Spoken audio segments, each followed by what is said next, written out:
Assalamualaikum warahmatullahi wabarakatuh. Baiklah, saya Gita Gusriantika dengan NIM 19043093. Kali ini saya akan membuat video storytelling untuk memenuhi tugas seminar akuntansi sektor publik dengan judul artikel From Rhetoric to Practice: The Case of Spanish Local Government Reforms. Nah, pada artikel ini memiliki fenomena atau konteks yang bertujuan untuk mengeksplorasi alat manajemen kinerja apa yang diimplementasikan dalam praktik di pemerintah daerah Spanyol dan apakah mereka telah menyebabkan peningkatan manajemen dan akuntabilitas publik. Peneliti juga menganalisis kegunaan kinerja reporting, membandingkannya dengan pelaporan keuangan aktual. Nah, pada artikel ini terdapat beberapa pertanyaan riset. Yang pertama, manajemen apa yang digunakan dalam pemerintah daerah Spanyol? Yang kedua, apakah entitas lokal Spanyol benar-benar memenuhi kewajiban mereka untuk memasukkan indikator kinerja dalam laporan keuangan mereka? Jika tidak, mengapa tidak? Dan yang ketiga, sejauh mana entitas yang menguraikan indikator kinerja menganggapnya berguna dan untuk apa mereka digunakan? Apakah mereka benar-benar meningkatkan manajemen pemerintah daerah? Nah, selanjutnya terdapat riset terdahulu dan kelemahannya. Banyak penelitian empiris telah menganalisis persiapan dan kegunaan langkah-langkah kinerja untuk pengambilan keputusan manajemen dan penggunaan yang dilakukan manajer terhadap mereka. Sementara, yang lain telah menganalisis pengungkapan pelaporan kinerja untuk tujuan akuntabilitas. Nah, mengikuti terminologi Hartley, semua studi ini dapat dianggap sebagai menganalisis hubungan antara inovasi atau pengenalan ide-ide baru yang bekerja dan peningkatan nilai publik dalam kualitas, efisiensi, atau kebugaran untuk tujuan tata kelola layanan. Sebagian besar literatur tentang pengukuran kinerja untuk pemerintah daerah berasal dari Amerika Serikat, di mana pengukuran kinerja didorong oleh sejumlah organisasi dan asosiasi profesional. Gatsby konsep statement 2 kemudian diubah dengan pernyataan konsep 5, mendorong entitas pemerintah negara bagian dan lokal untuk bereksperimen dengan pengembangan, penggunaan, dan pelaporan langkah-langkah upaya dan prestasi layanan. Sejumlah besar penelitian telah mencoba untuk mencari tahu sejauh mana entitas pemerintah negara bagian dan lokal Amerika telah mengembangkan, menggunakan, dan melaporkan langkah-langkah kinerja. Sebagai contoh, survei yang dilakukan oleh Gatsby 1997 menunjukkan bahwa 44,2% dari kota telah mengembangkan langkah-langkah kinerja, meskipun hanya 30,5% telah mengembangkan output dan ukuran hasil. Selanjutnya, melakukan penelitian serupa lainnya yang diterbitkan pada tahun 2002 menunjukkan bahwa langkah-langkah kinerja sedang dikembangkan dan dilaksanakan di sebagian besar pemerintah di tingkat negara bagian dan lokal. Sanger merangkum poin-poin berikut yang dapat disorot dalam konteks Amerika Serikat. Pengukuran kinerja tumbuh di states dan pemerintah daerah, tetapi lebih sering tanpa keterlibatan warga negara dan dengan tingkat penggunaan yang rendah oleh manajemen. Temuan serupa ditunjukkan dalam Association of Government Accounting Report. Selanjutnya, Moynihan berpendapat bahwa kesenjangan antara pembongkaran inasi dan penggunaan terjadi sebagian karena tidak adanya rutinitas di mana data diperiksa dan ditafsirkan. Dan juga studi Emon dan Rivenberg menunjukkan bahwa kemungkinan data kinerja akan digunakan untuk mempengaruhi operasi ditingkatkan dengan pengumpulan dan ketergantungan pada langkah-langkah tingkat tinggi, terutama langkah-langkah efisiensi, bukan hanya pada output measures. Kesediaan pejabat juga merangkul perbandingan dengan pemerintah lain atau produsen jasa dan penggabungan langkah-langkah kinerja ke dalam sistem manajemen kunci. Nah, selanjutnya pada artikel ini terdapat kelebihan riset saat ini. Studi ini juga telah memimpin beberapa aspek yang menggembirakan. Misalnya, pemerintah daerah menjadi lebih sadar akan pentingnya sistem pengukuran kinerja yang baik untuk pemerintahan yang lebih baik dan lebih efektif meskipun mereka menganggap bahwa beberapa kesulitan harus diatasi sebelum sistem pelaporan kinerja dapat dikembangkan. Nah, selanjutnya adanya kontribusi. Pengenalan sistem pengukuran kinerja telah dilihat sebagai inovasi yang dapat membantu dalam merasionalisasi proses pengambilan keputusan serta akuntabilitas dan transparansi dalam penggunaan sumber daya publik. Kemungkinan untuk pengenalan sistem pengukuran kinerja sangat banyak. Indikator kinerja, proyek benchmarking, sistem anggaran berdasarkan tujuan, sistem manajemen mutu, inisiatif balance score, dan lain-lain. Pemerintah yang berbeda telah memilih kemungkinan yang paling sesuai dengan kebutuhan mereka. Misalnya, di Amerika Serikat, Inggris, Belanda, Swedia, Denmark, dan Swiss, penggunaan indikator kinerja di pemerintah daerah digeneralisasikan. Namun, literatur telah mengungkapkan bahwa inisiatif ini tidak selalu mencapai efek yang diinginkan, dan ada kesenjangan antara retorika dan praktik. Dapat dikatakan bahwa inovasi tidak selalu disertai dengan perbaikan. Selanjutnya, adanya tujuan riset dalam artikel ini adalah untuk mempelajari implementasi manajemen kinerja di pemerintah daerah Spanyol dan untuk mengidentifikasi perbaikan yang dihasilkan dari manajemen kinerja dan indikator kinerja.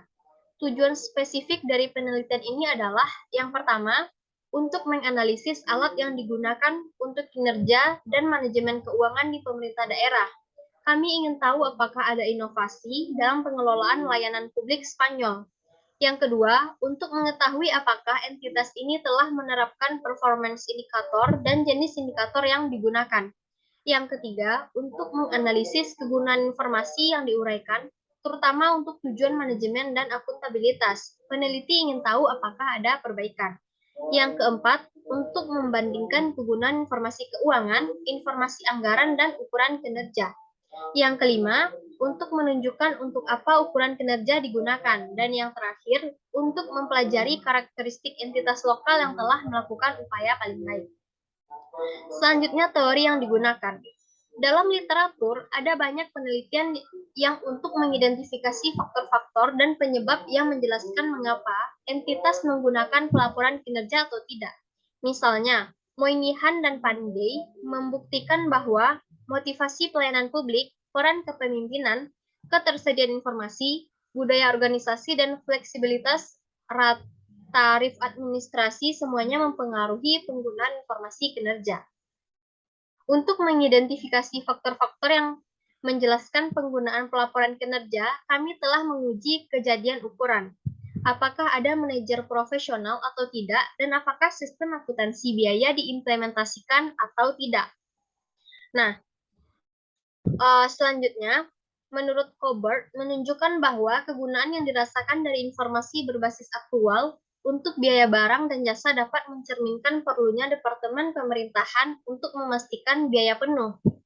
Penggunaan alat manajemen mutu juga masih dalam hari-hari awal di Dewan Spanyol. Seperti yang dinyatakan Lee, akademisi dan peneliti masih memiliki banyak pekerjaan yang harus dilakukan untuk meningkatkan kualitas informasi kinerja dan pelaporannya sebagai mekanisme akuntabilitas. Misalnya, pemerintah daerah menjadi lebih sadar akan pentingnya sistem pengukuran kinerja yang baik untuk pemerintah yang lebih baik dan lebih efektif, meskipun mereka menganggap bahwa beberapa kesulitan harus diatasi sebelum sistem pelaporan kinerja dapat dikembangkan. Selanjutnya adanya metodologi. Yang pertama, jenis riset.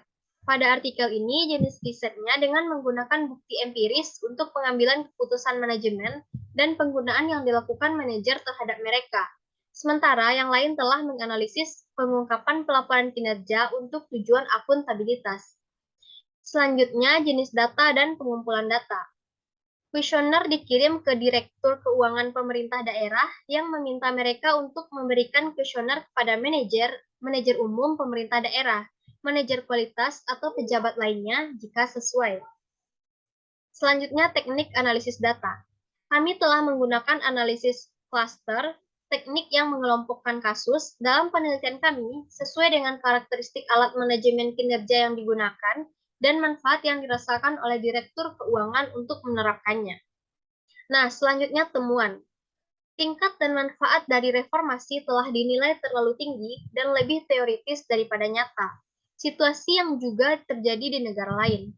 Peneliti berharap bahwa perubahan yang diperkenalkan dalam kinerja dan sistem keuangan di tahun-tahun yang akan datang akan mengarah pada peningkatan kegunaan informasi lain. Karena sekarang lebih dari sebelumnya perlu untuk meningkatkan ekonomi, efisiensi, dan efektivitas sumber daya publik ketika pendapatan menurun dan pengeluaran terus meningkat. Nah, yang kedua, untuk membuat pengukuran kinerja lebih relevan, praktik saat ini harus direformasi untuk membangun instrumen akuntabilitas dan pembelajaran nyata yang melampaui model input-output. Yang ketiga, sistem baru memerlukan investasi manajerial yang signifikan dalam desain pengukuran dan pelatihan staf untuk pengumpulan, penggunaan, dan pelaporan ukuran kinerja. Yang keempat, entitas harus diyakinkan tentang keuntungan menerapkan sistem pengukuran kinerja dari awal dan harus menunjuk seorang pemimpin untuk mengelola proses. Nah, yang kelima, audit dan ketersediaan indikator kinerja adalah penting. Jika informasi tidak diverifikasi, pengguna tidak tahu apakah itu dapat diandalkan. Dan jika tidak available, akuntabilitas tidak dapat ditingkatkan. Selanjutnya, implikasi yang pada artikel ini. Peneliti berharap bahwa poin yang diangkat dalam artikel ini dapat membantu encourage pengenalan asli sistem pengukuran kinerja dan pelaporan kinerja. Sebagai faktor yang penting dalam memicu inisiatif ini, kita dapat menyebutkan situasi politik dan sosial di mana ada meningkatnya tuntutan untuk keniscayaan yang lebih besar. Selanjutnya, saran dan keterbatasan. Nah, pada artikel ini, sarannya, saya berharap bahwa poin yang diangkat dalam artikel ini dapat membantu encourage pengenalan asli sistem pengukuran kinerja dan pelaporan kinerja. Sebagai faktor yang penting dalam memicu inisiatif ini, kita dapat menyebutkan situasi politik dan sosial di mana ada meningkatnya tuntutan untuk keniscayaan yang lebih besar. Selanjutnya, keterbatasan riset. Kesulitan yang terlibat dalam menanamkan sistem indikator yang valid dan dapat dipahami mungkin menjadi salah satu alasan untuk kesenjangan. Pengukuran efisiensi tidaklah mudah. Ukuran yang menghubungkan output ke sumber daya dengan presisi membutuhkan pengukuran output dan input yang akurat dan sulit untuk menghitungnya. Selanjutnya, kemukakan ide riset yang terinspirasi dari artikel ini, yaitu yang pertama topik atau judul, yaitu strategi peningkatan akuntabilitas kinerja pemerintah Kota Padang. Nah, masalah yang terkait akuntabilitas kinerja merupakan salah satu program utama pemerintah dengan menjadikannya sebagai salah satu dari 3 sasaran reformasi birokrasi. Selain itu, akuntabilitas kinerja merupakan salah satu sub-indikator sasaran pokok pembangunan nasional. Pertanyaan risetnya, bagaimana strategi peningkatan akuntabilitas kinerja instansi pemerintah Kota Padang? Yang terakhir, datanya apa dan pengumpulan datanya bagaimana? Jenis data yang digunakan dalam penelitian ini terdiri dari data primer dan sekunder. Data primer diperoleh melalui pengamatan langsung dan hasil pengisian kuesioner, sedangkan data sekunder yang digunakan berupa rencana pengembangan jangka menengah daerah Kota Padang tahun 2015 sampai 2019. Laporan hasil evaluasi akuntabilitas kinerja instansi pemerintah, dan lain sebagainya. Baiklah, sekian storytelling dari saya. Apabila ada kesalahan, mohon dimaafkan. Saya akhiri. Assalamualaikum warahmatullahi wabarakatuh.